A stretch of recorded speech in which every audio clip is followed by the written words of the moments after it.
ได้เห็นหน้าเห็นหลังคากับพ่ออยู่เด้อคำเอ่ยเห็นแต่แพ้พาดหัวตัวอายกระซึ้นใจมือนี่อดบ่ได้น้อบ่ได้อายจริงได้โทรหา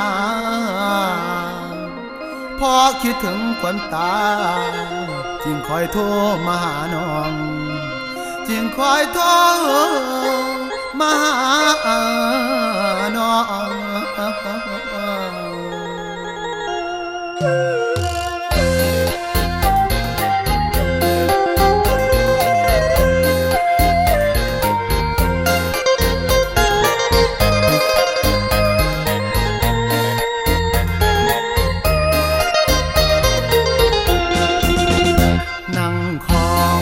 น้องโทรมาตั้งตาภาวะอะไรคิดห้องน้องอยู่ลำไปจึงอดบ่ได้หัวใจพะวงนั่งทรงลุ่มลงละเมอฝันเพ้อ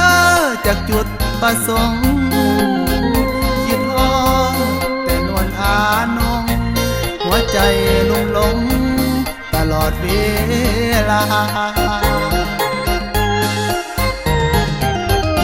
มาคอยท่าตาและเศร้าคำมาคอยท่าตาและเศร้าคำคิดน้ำบ่แล้วเป็นแปลววังสวงเป็นห่วงน้องอายทิ้งโทรหาตลอดเวลาลำพึงจองดึงใจอายจุดที่หมายจะฟังเสียงน้องลำพองใจวันจุดที่หมายจะฟังเสียงน้องลำพองใจวันนัดกันเมื่อนั้นทำมันมาสร้างนั่งซึมเศร้าโศกโศกาตลอดเวลาภาวะอาวรณ์ยามหลับหรือว่ายามนอนยังคิดถึงตอนน้ำงอนโทรมาโทรหาเพราะว่าคิดฮอดเจ้าเมื่อมาจอดแคมฟังคงคาขอน้องโปรดคิดกูนาถ้ามีเวลาให้โทรหาอีกที